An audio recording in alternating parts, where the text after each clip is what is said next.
स्वागत है आपका इंडिया टीवी में। मैं हूं आपके साथ विवेक शांडिल्य। प्रधानमंत्री नरेंद्र मोदी ने आज क्यों कहा कि मुझे खत्म करने के लिए सुपारी दी गई है? मोदी ने कहा कि भांति भांति के लोग एकजुट हो गए हैं। मोदी से दुश्मनी रखने वाले वो भांति भांति लोग हैं कौन? मोदी को हराने के लिए, मोदी को कुर्सी से हटाने के लिए क्या प्लान बना है? एंटी मोदी अलायंस का फॉर्मूला क्या है? क्या 2024 में मोदी के खिलाफ 20 साल पुराना सियासी हथियार आजमाया जाएगा? आज से 328 दिन बाद जो होने वाला है उसके कुछ संकेत आज से मिलने लगे हैं। कुछ बातें तो प्रधानमंत्री ने इशारों इशारों में बताई है। पूरी बात क्या है, इस रिपोर्ट में देखते हैं। क्या नरेंद्र मोदी को हराने के लिए राहुल गांधी, प्रियंका गांधी और सोनिया गांधी ने किसी फॉर्मूले पर मोहर लगाई है? क्या मोदी विरोधी फोर्स इसी नए फॉर्मूले पर काम करने लगी है? क्या इस न्यू प्लान के स्क्रिप्ट राइटर राहुल और प्रियंका नहीं कोई और है? ऐसा क्या आइडिया है जिसे सोनिया गांधी ने पास किया? क्या इस नए सूत्र में सबसे बड़ा रोल ममता बनर्जी, नीतीश कुमार, अरविंद केजरीवाल, केसीआर, अखिलेश यादव, उद्धव ठाकरे और शरद पवार का है?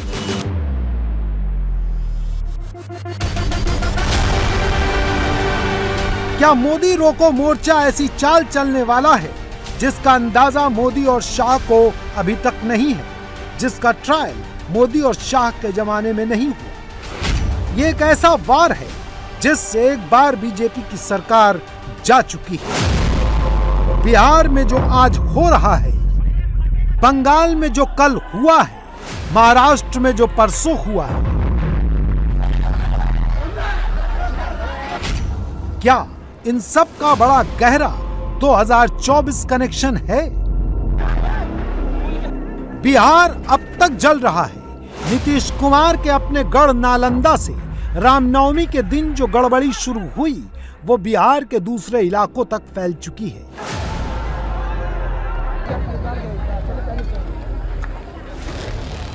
बिहार शरीफ के बाद सासाराम दंगे की चपेट में आया। जब दंगाई भीड़ सासाराम में आग लगा रही थी, छत से पत्थर बरसा रही थी, तब नीतीश कुमार की पुलिस एक्शन लेने की जगह पीछे भाग रही थी। अब नीतीश कुमार कहते हैं किसी को बख्शेंगे नहीं। कोई गड़बड़ जो भी किया है वो सबको वो पता करके एक्शन लेगा अपने ढंग से, जो उसका अधिकार है। तो हमने कहा कि जरूर तेजी से देखिए इसका। ये कोई नेचुरल चीज नहीं है, ये जरूर कोई इधर उधर किया है नेचुरल, बिना मतलब का जानबूझ करके। तो इसलिए हमने कहा पूरे तौर पर देखिए। और ये घटना घटी है, ये बहुत दुख की बात है और जरूर कोई न कोई घचपच किया है इधर उधर। तो हम लोग तो पूरे तौर पर इन लोगों को कह दिए कि अंदर से पता करिए। ये साधारण बात नहीं ना, ये तो कुछ भी गड़बड़ किया है तो उसके लिए तो पूरे तौर पर सब तरह से लोग देखेगा उसको। और यहाँ पर बाकी सब कोई लॉ एंड ऑर्डर का प्रॉब्लम नहीं है। नीतीश कुमार ने किसी का नाम नहीं लिया, बस इशारों इशारों में बात की। जबकि हावड़ा के शिवपुर में दंगे के बाद ममता बनर्जी की पार्टी ने सीधे सीधे बीजेपी की गलती ठहरा दी। ममता बनर्जी के भतीजे ने अमित शाह तक का नाम ले लिया। अब क्रोनोलॉजी समझ लीजिए कि पहले ये जाते हैं, अमित शाह से मिलते हैं, फिर बंगाल में वापस आता है, बीजेपी का स्टेज में जाके मीटिंग करता है और बोलता है टीवी में नजर रखना, और अगला दिन दंगे होता है। तो कौन जिम्मेदार है इसके लिए? हावड़ा में सिचुएशन टेंस है, ये पहले से पता था। रामनवमी का जुलूस निकालने के लिए जो एप्लीकेशन दी गई थी उसमें भी पुलिस बंदोबस्त की डिमांड की गई थी। फिर भी दंगा हो गया और ममता बनर्जी की पुलिस देखती रह गई। तब ये निवेदन किया गया कि 100 मीटर का एक ऐसा रास्ता है जिसमें पथराव होने की संभावना है। पश्चिम बंगाल सरकार से अपील की गई कि 100 मीटर की उस एक अंश में हिंदू धर्म में सबसे पूजनीय प्रभु राम की इस शोभा यात्रा का संरक्षण हो। लेकिन पश्चिम बंगाल सरकार, पश्चिम बंगाल पुलिस निवेदन के बावजूद रामनवमी की शोभा यात्रा को मात्र इस 100 मीटर के अल्प इलाके में संरक्षित नहीं कर पाई।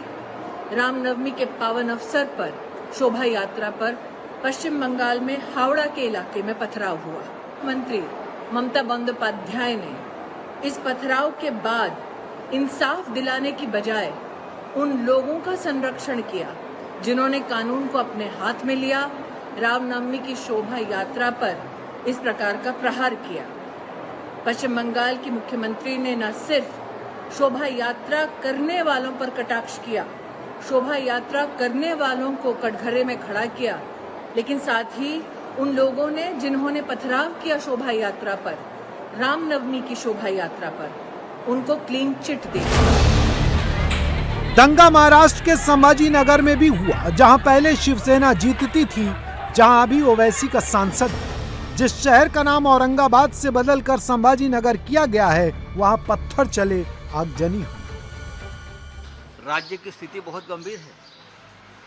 ये सरकार के जो लोग हैं वो आप सिर्फ उस काम को लगे हैं कि इसमें इस राज्य में अस्थिरता और अशांति का निर्माण हो, दंगे हो, हाँ, हिंसा हो। ये सरकार सोई हुई है, ये सरकार नपुंसक है, ये सरकार नामर्द है। ये हमारे शब्द नहीं है, ये इस देश के सर्वोच्च न्यायालय के शब्द हैं। मोदी के सारे विरोधी इन दिनों कैलेंडर को पीछे ले जाकर देखते हैं। उनकी सुई बार बार 2004 पर जाकर अटक जाती है। 2024 में मोदी से लड़ना है और विरोधी को 2004 का एग्जाम्पल देखना है। कांग्रेस को लगता है 2004 के फार्मूले से वो मोदी को हरा देगी।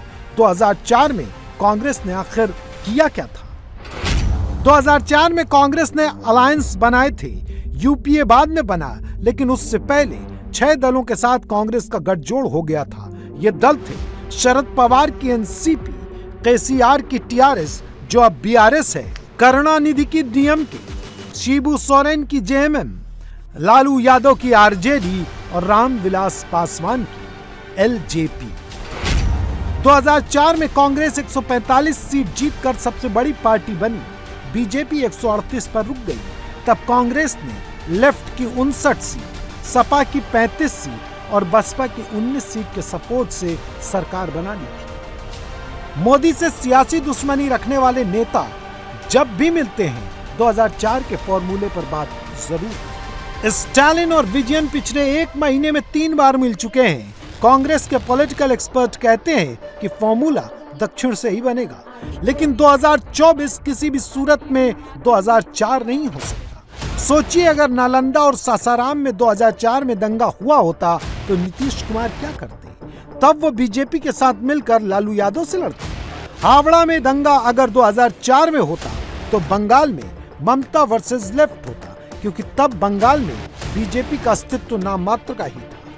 संभाजी नगर में अगर 2004 में दंगा होता तो ठाकरे की पार्टी बीजेपी के साथ खड़ी थी। समय बदला है, नेताओं की सियासत बदल गई। मोदी की पार्टी उसी लाइन पर चल रही है जिस पर वो 20 साल पहले चल रही थी। पहले की सरकारें तुष्टीकरण में ही इतना व्यस्त रही कि देशवासियों के संतुष्टीकरण पर उनका ध्यान ही नहीं गया। वे वोट बैंक के तुष्टीकरण में जुटे हुए थे। हम देशवासियों के संतुष्टीकरण में समर्पित है। पहले की सरकारों में एक और बात पर बड़ा जोर रहा, वो देश के एक ही परिवार को देश का प्रथम परिवार मानती रही। देश के गरीब परिवार, देश के मध्यम वर्गीय परिवार, उन्होंने अपने हाल पर ही छोड़ दिया था। 2004 के चुनाव में नीतीश कुमार बीजेपी के साथ एनडीए में थे। 2024 के लिए वो कांग्रेस की मनुहार कर रहे हैं। 2004 के चुनाव में बिहार में आरजेडी ने 22 सीट जीती थी, कांग्रेस को 3 सीट मिली थी और रामविलास पासवान की पार्टी एलजेपी ने 4 सीट जीती थी। इस तरह यूपीए को कुल मिलाकर बिहार में 29 सीट मिली थी। एनडीए में शामिल जनता दल यूनाइटेड की 6 सीट और बीजेपी ने 5 सीट जीती थी। इस तरह एनडीए ने बिहार में 11 सीट जीती थी। बिहार में बीजेपी ने अपनी पोजीशन स्ट्रांग की। 2024 में वो अकेले दम पर लड़ने के लिए मैदान में है। 2004 में ममता बनर्जी एनडीए से अलग होकर चुनाव लड़ी थी और कोलकाता साउथ से टीएमसी की इकलौती एमपी बनी थी। 2004 में भी लेफ्ट और कांग्रेस साथ साथ थे, इसलिए ममता अलायंस से दूर थी। 2024 में ममता अलायंस की धुरी बनना चाहती है। बंगाल में 2004 रिपीट होने की कोई गुंजाइश नहीं है, क्योंकि लेफ्ट 35 सीटें जीत ले, कांग्रेस को बंगाल में 6 सीटें मिल जाएं, तृणमूल को 1 सीट मिले और बंगाल में बीजेपी 0 हो जाए। ऐसा 2024 में होने की कोई गुंजाइश नहीं है। रामनवमी पर दंगा महाराष्ट्र में भी हुआ, सियासत वहां भी 180 डिग्री बदल गई है। सबसे ज्यादा चेंज शिवसेना में हुआ है। उद्धव ठाकरे 2004 में बीजेपी के साथ थे, 2024 में वो कांग्रेस और एनसीपी के साथ हैं और उद्धव की पार्टी बीजेपी के साथ हो गई है।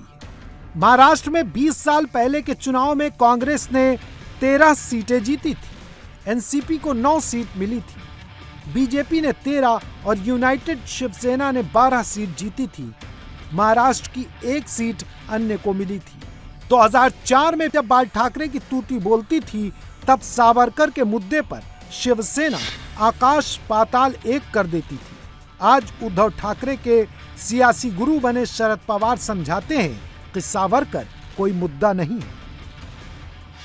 हम जो एक 20 या 18 या 20 पॉलिटिकल पार्टी के नेता बैठे थे, तो उस डिस्कशन में कौन से मेजर इश्यूज आज देश के सामने हैं, इस पर बात हो गई। उस मीटिंग में मैंने ये कहा कि आज जिनके हाथ में देश की हुकूमत है, उनके कारोबार करने का जो तरीका है, इस बारे में हमें मिलकर कुछ सोचने की आवश्यकता है।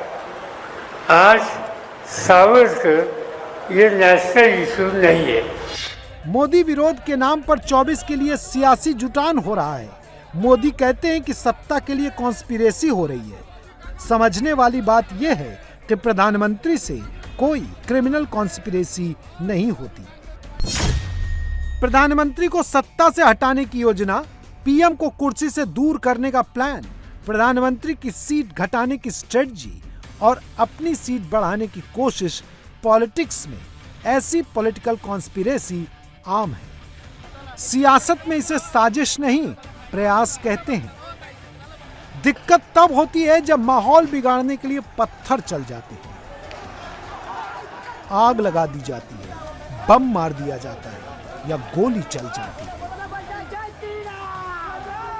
इन लोगों ने भांति भांति के लोगों को सुपारी दे रखी है और खुद भी मोर्चा संभाले हुए हैं। इन लोगों का साथ देने के लिए कुछ लोग देश के भीतर है और कुछ देश के बाहर भी बैठकर अपना काम कर रहे हैं। ये लोग बौखला गए हैं, ये लोग नए नए पैंतरे अपना रहे हैं। 2014 में उन्होंने मोदी की इमेज, मोदी की छबिल धूमिल करने का संकल्प लिया। अब इन लोगों ने संकल्प ले लिया है, मोदी तेरी कब्र खुदेगी। दंगा सियासत से हुआ या शरारत से हुआ, सच तो जांच के बाद ही पता चलेगा। केंद्रीय स्तर पर सच सामने लाने की जिम्मेदारी अमित शाह पर। अमित शाह बिहार पहुंचे हैं। 24 घंटे से ज्यादा वो बिहार में ही रहेंगे, लेकिन अमित शाह सासाराम नहीं जा पाएंगे। गिरिराज सिंह कहते हैं कि नीतीश कुमार सरकार ने जानबूझकर अमित शाह का सासाराम दौरा रद्द करवाया। यही बात बिहार बीजेपी के नेता दोहरा रहे हैं। बिहार में 144 लगा दिया जिस जगह पर कार्यक्रम हमारे होने थे, और आदरणीय गृह मंत्री देश के आदरणीय अमित शाह जी को आना था कार्यक्रम में। कार्यक्रम के लिए तो वो आज आ ही रहे हैं पटना, लेकिन दुर्भाग्य है कि हमको कार्यक्रम रद्द करने पड़ रहे हैं क्योंकि हमारे लोगों पे बम चल रहे हैं, हमारे लोगों की सुरक्षा नहीं हो रही है, हमारे कार्यक्रम की व्यवस्था की सुरक्षा नहीं है। नीतीश कुमार कहते हैं कि बीजेपी वाले झूठ बोल रहे हैं। ये गलत बात है, गलत वो बात गलत बात है। कोई भी केंद्र के मंत्री आते हैं तो उनके सुरक्षा के लिए नहीं दिया जाता है, ये कई फालतू बात है। ये कोई राज्य सरकार का ऐसा नहीं, ये सब कुछ नहीं। जब भी आए हैं या जो केंद्र राज्य सरकार की जिम्मेदारी है वो सब करती है, वो सब बात नहीं है। आम चुनाव हिंदुस्तान की सबसे बड़ी और महत्वपूर्ण घटना है। चुनाव से ही दिशा बदलती है। देश की दिशा 2004 में बदली थी, 2014 में भी बदली थी और अब 2024 में भी बदलेगी। 24 में मोदी की हैट्रिक का मतलब होगा नया इतिहास बनना। अयोध्या में राम मंदिर का बनना भी नए इतिहास का निर्माण है। 2004 में राम मंदिर का मुद्दा ही गायब हो गया था। 2024 में मंदिर बन जाने के बाद चुनाव में श्री राम की ही जय जयकार होगी। सोनिया गांधी, राहुल गांधी, प्रियंका गांधी और परिवार के प्रति वफादार सारे कांग्रेसी नेता 2004 की माला जप रहे हैं, लेकिन 2004 रिपीट होने में सबसे बड़ी बाधा खुद कांग्रेस है। कांग्रेस को ये एक्सेप्ट करना होगा कि अब वो पैन इंडिया पार्टी नहीं है। उत्तर, पश्चिम और पूर्वोत्तर के कई राज्यों में कांग्रेस का अस्तित्व खत्म होने के कगार पर है। 2004 में 27% वोट शेयर से कांग्रेस 2019 में 19% पर आ चुकी है। 1999 में भी कांग्रेस 114 सीटों पर थी। 2004 में वो 145 तक पहुंची। 2014 में वो 44 और 2019 में कांग्रेस 52 सीटों पर रह गई। 2024 में कहां तक जाएगी? राजस्थान, गुजरात, हरियाणा, दिल्ली, उत्तराखंड और हिमाचल प्रदेश में कांग्रेस का स्कोर 0 है। उत्तर प्रदेश, मध्य प्रदेश, बिहार और बंगाल में कांग्रेस के सिर्फ 5 सांसद हैं। सोचिए, जिन राज्यों से 268 सांसद चुने जाते हैं वहां कांग्रेस के सिर्फ 5 सांसद इलेक्ट होकर आए हैं। कांग्रेस के कमजोर होने के बाद ही ममता, केजरीवाल, अखिलेश और केसीआर जैसे नेता अपना अपना अलायंस बनाने की सोचते हैं। 4 राज्यों में माहौल बिगड़ गया, लेकिन आपने कांग्रेस नेताओं का कोई बयान देखा? क्या राहुल और प्रियंका ने दंगों पर कुछ बोला? नहीं। कांग्रेस पार्टी तभी सड़कों पर निकलती है जब गांधी परिवार पर संकट आता है। हावड़ा में, सासाराम में, संभाजी नगर में या वडोदरा में दंगा हो जाने पर भी कांग्रेस खामोश रहती है, इसलिए वो वोटर के दिमाग से भी आउट हो रही है। इंडिया टीवी हर वक्त हर जगह डाउनलोड करने के लिए सर्च करें India TV news Google play store या ऐप स्टोर पर।